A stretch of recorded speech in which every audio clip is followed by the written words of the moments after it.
1914. Who really is the faithful and discreet slave? Who was watching? Who was providing the food at the proper time? Russell and his associates quickly understood that Christ's presence would be invisible. They disassociated themselves from other groups and, in 1879, began publishing spiritual food in Zion's Watchtower and Herald of Christ's Presence. From its first year of publication, this magazine pointed forward by sound scriptural reckoning to the date of 1914 as an epoch-making date in Bible chronology. So when Christ's invisible presence began in 1914, happy were these Christians to have been found watching. So we have established in 1914 these Christians were found watching. But is this the truth? Were they in fact watching for Christ's presence? This should be relatively easy to find out by simply looking at the publications produced by the Watchtower at this time. What do the facts show? Let's take a look at the Watchtower from 1914. When was Jesus going to be present? And it reads, that time, as far as we are able to calculate, began in 1874. Since that date, we have been living in the parousia of the Son of Man. Okay, so Christ came in 1874, so maybe we weren't on the watch right then, but I'm sure we got on the watch just shortly thereafter, right? Let's check out 1916. This culminated in the year AD 1844, just 30 years before AD 1874, when Christ, the bridegroom and reaper, actually came, as shown by the Jubilee's teaching. Okay, so maybe not 1916 either, but considering that in 1918 they were appointed over all Jesus' belongings, surely they would have known then. And 10 years later, let's say 1928, let's see what they were teaching. Jesus stated that he would be present at that time.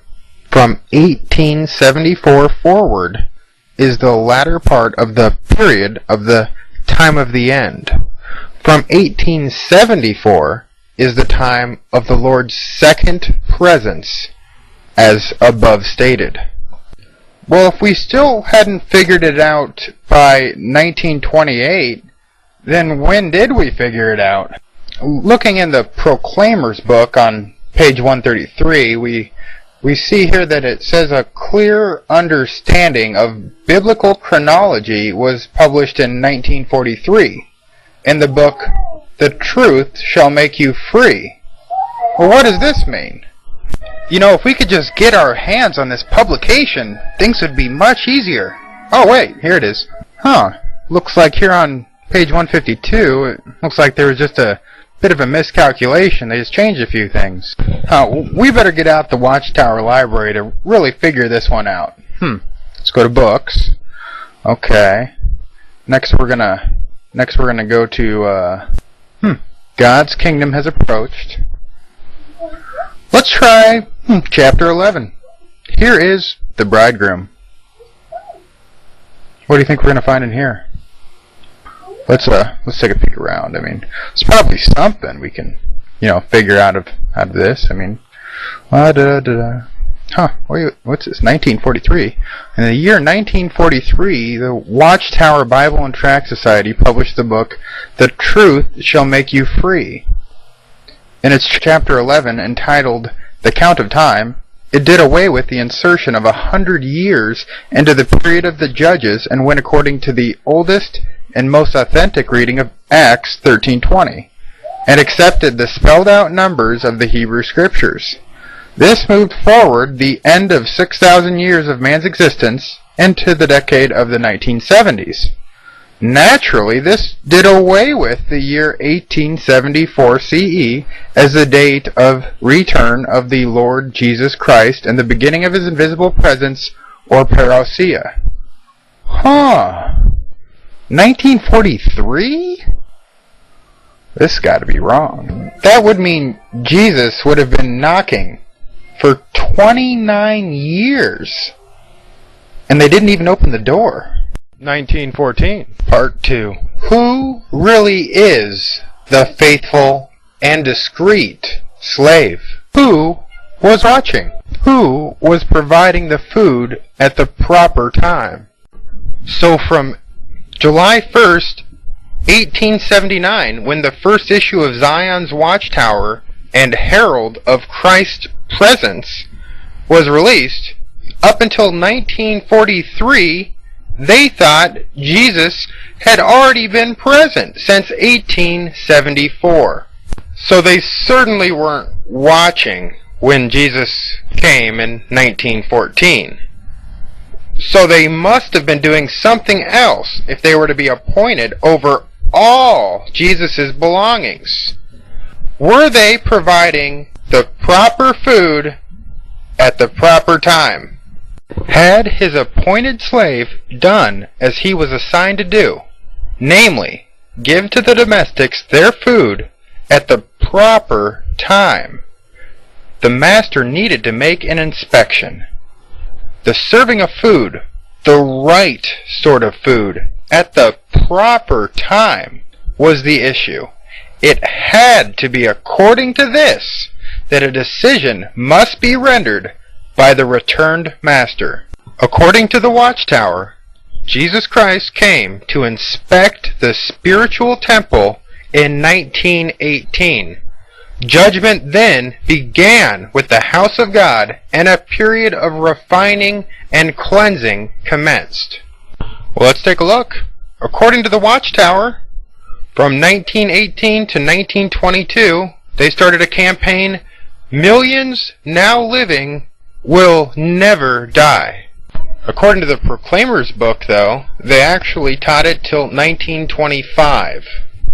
Regardless that they can't get their facts straight, they were teaching that millions now living will never die. And this was not a true teaching. This was a false teaching. Right food? Right time? Failed. Non-Christians, however, have for long adored the cross as a sacred religious symbol. Non-Christian.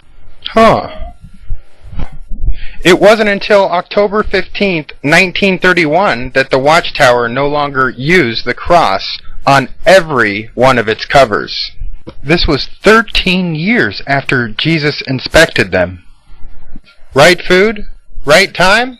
Failed. Now let's recall that Jesus came to inspect the spiritual temple in 1918. Yet the Watchtower teaches that in the year 1919, the society came out of Satan's organization. So you're telling me that Jesus came in 1918 and approved of the Watchtower, which was part of Satan's organization, and appointed Satan's organization over all his belongings. I'm sorry, but there is no way Jesus approved of Satan's organization. Failed. But who else was showing Christendom's false teachings? Who else was preaching the good news? Who was preaching and teaching and making disciples like Jesus said to do? Well, according to the Proclaimer's book, other Bible scholars. So how then can we justify saying that Jehovah is going to destroy all those who do not flee to our religion, when these other religions were teaching and preaching the same things we were at the time of Jesus' inspection?